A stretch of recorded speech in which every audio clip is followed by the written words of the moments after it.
Hey bud, how you doing? I've got something crazy to share with you, dude. I want to have a little chat about Amberlynn Reid. She's a bit of an unusual YouTuber, as her channel is primarily a weight loss channel, despite her gaining weight progressively.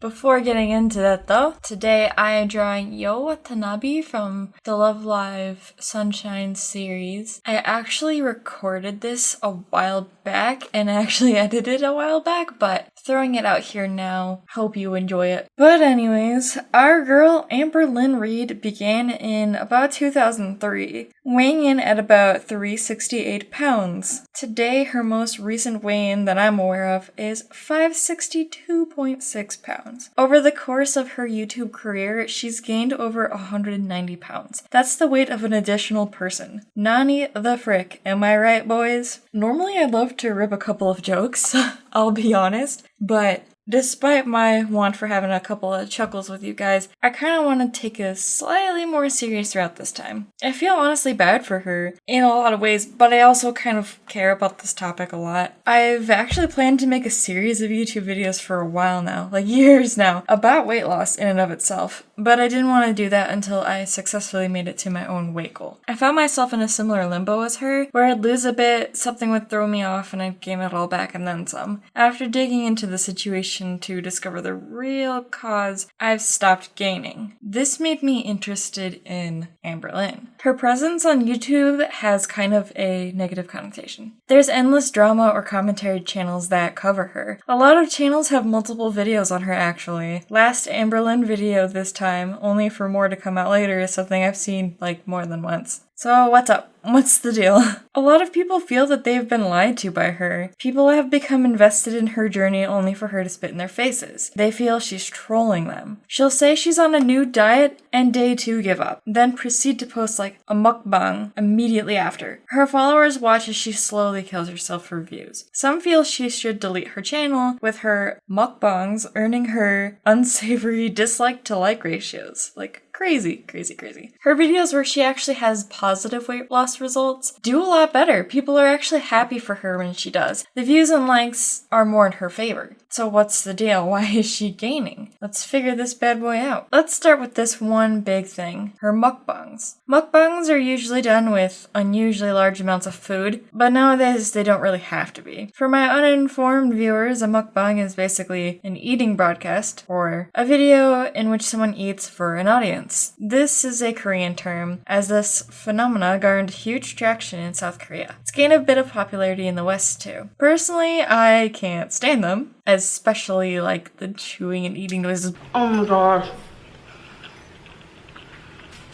But to each their own. Needless to say, our girl is partaking in this and is eating crazy large portions. I'll be honest, I had no idea how she ate at first. The only thing I saw her eat was chili she home cooked, which didn't explain the hundreds of pounds. I had honestly found her the first couple of times through other commentary videos, and I didn't really see how she was really eating in a day. That's why I began digging in a little bit more, and I peeked at her channel and all that juicy business, and that's when I saw them. Her cheat day, binge, or eat with me videos. She is eating upwards of 5,000 calories or more a day. She is eating herself into an early grave. I don't just want to share this just to talk about how unhealthy she is, but I would hopefully like to provide something that would help you by listening. With her as an example, I want you to grow. Or shrink. I don't know. Let's figure this out. Like myself, she seems to be informed. She knows broccoli's healthy, she knows to eat low-calorie options when she can, the whole hoopla, all different kinds of random things. Despite this, she still eats and eats and eats, and ruins her progress. Before going any more forward with this, let me put out a disclaimer. I'm not a doctor, a nutritionist, a therapist, or a dietitian. And I highly recommend those who are watching this who might be in need of that kind of help to seek it,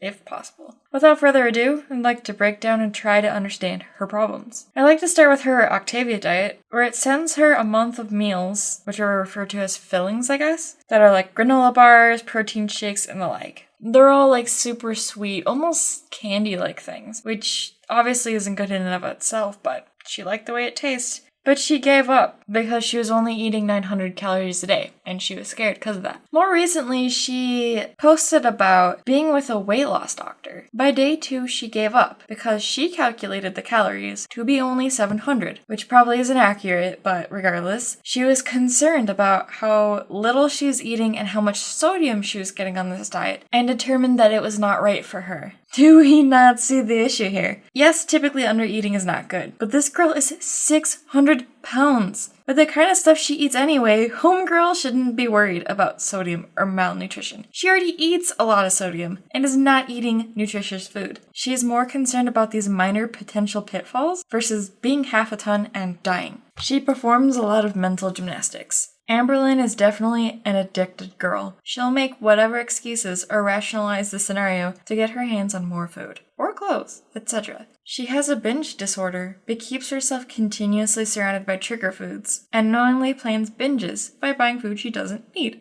such as chips, candy bars, etc. Then after taking a bag of chips, chocolate bar, a huge bowl of cereal down, she'll cry about how defeated she is that she gained weight. I see a pattern. She creates an issue that she sees as having a backing to it and kind of tackles that instead, if that makes sense. She's doing herself good in her mind to stop a 900 calorie diet because evidence suggests that it's unhealthy. Or so we think, despite the starvation mode not being a real thing. But because of this, it's back to square one and she binges again. It's also her disorders. It's the disorder eating her to death. The depression is picking up the fork. The loneliness that swallows. It's really rough, but she attacks that issue, not the eating. Upon her videos, it's clear that her eating is the sword that she drives into her issues to solve them. She eats to cope. She eats to be happy, eats to forget she's lonely. She eats to keep busy. It's a double-edged sword. With her years of posting her videos online for the internet to see, there's been plenty of buzzing around on what she should or shouldn't do,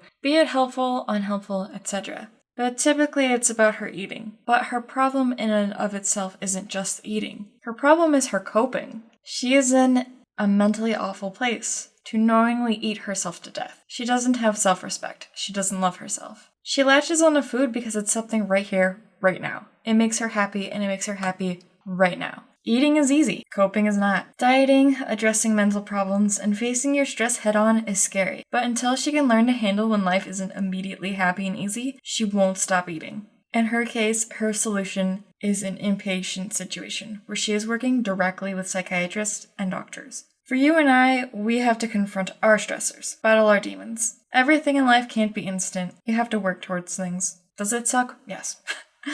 I know. Become mindful and open your eyes. It's going to be okay, guys. Let the scary thoughts flow into your mind, accept that they're there, and let it go. Apply this to your food. Be aware in the moment. Bring yourself back to earth. There's more to life to enjoy than just food. Like anime, or boobies, or games, or all three of those things. Just kidding, just kidding. I hope all that nonsense makes sense. But the girl definitely, she has issues, and clearly diets aren't going to help her. Clearly, starting up a new diet and giving up right away isn't going to solve her problems. This girl needs to lose weight, and she needs to lose weight fast. Kind of similarly to this whole Eugenia Cooney situation, I think she needs to be checked into somewhere, obviously. Which is, easier said than done. But here's some final thoughts on her, I guess. And this has less to do with, eating and, advice and all that, and is more just some thoughts and observations about the girl herself. So, she has a little bit of drama about her, too, as you can imagine, being a YouTuber. So, this girl keeps continuously, knowingly failing her diets, but uploading her videos anyway.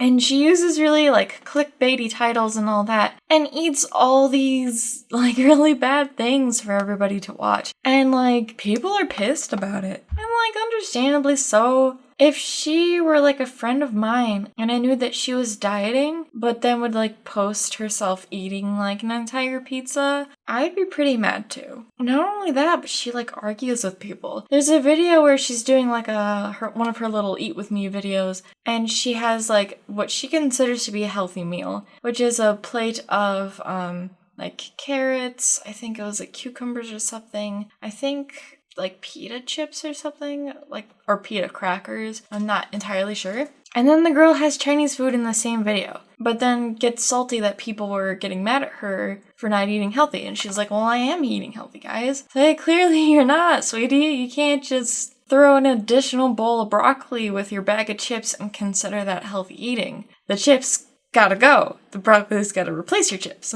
There's also, like, theories about her viewership being, like, kind of like a feeder relationship where people want her to eat herself into complete and utter fatness. Which, I don't know, maybe it is possible. It seems like a lot of people, like, hate watch her stuff, but who knows? She's saying people want to watch her mukbangs and are requesting them, even though I'm not really seeing it, but I'm sure they're out there, and that's a feeder relationship. Asking you to eat when you shouldn't be eating? Honey, they want to see you get big.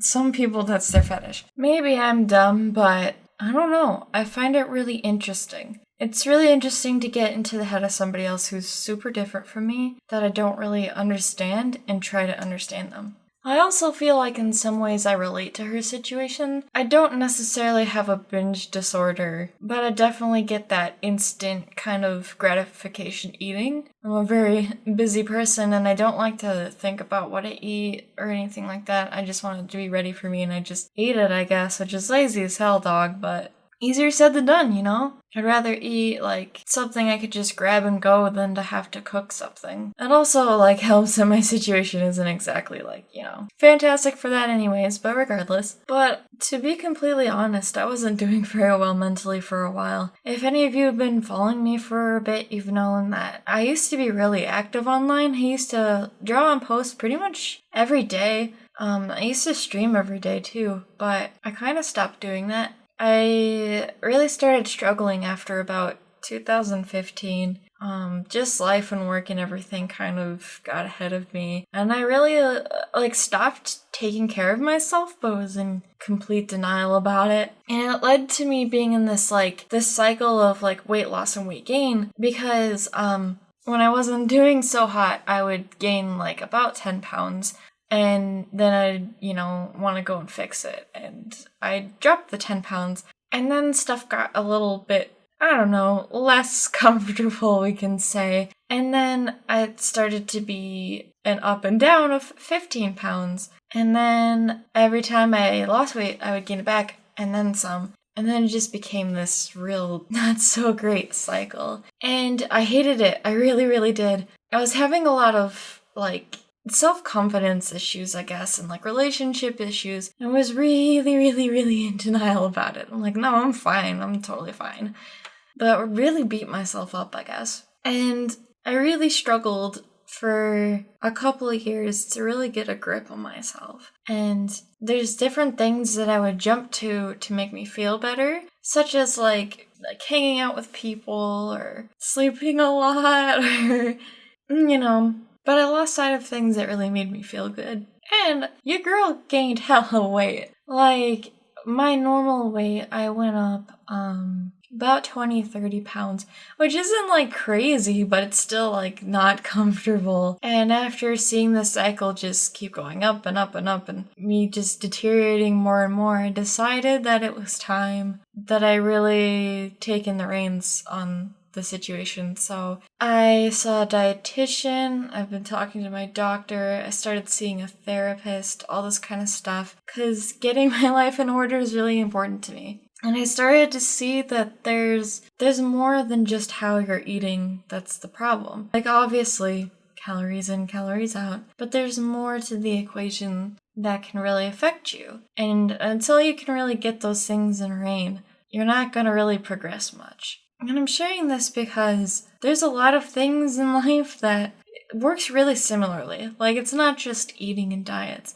There's all kinds of stuff. It's a really dangerous cycle when you can't put yourself first and you let your everyday cycle of life just kind of get ahead of you and let different aspects kind of waste away. So I guess I hope at the very least sharing something like that kind of helps other people. I don't know if it will, and it probably won't, and if it doesn't, that's totally fine, but regardless, worth a shot. So I wanted to throw a little closing thought out there. Give yourself time in the day to just kind of stop and let everything that's bothering you just fill up your mind. Like I was mentioning earlier, let your thoughts come on by and imagine maybe they're like balloons or a kite or like butterflies or something. Let them fly in front of you where you can look at them and just kind of address like, hey, it is this way, and just kind of visualize them flying away, I guess. Let them go. So for instance, let's say,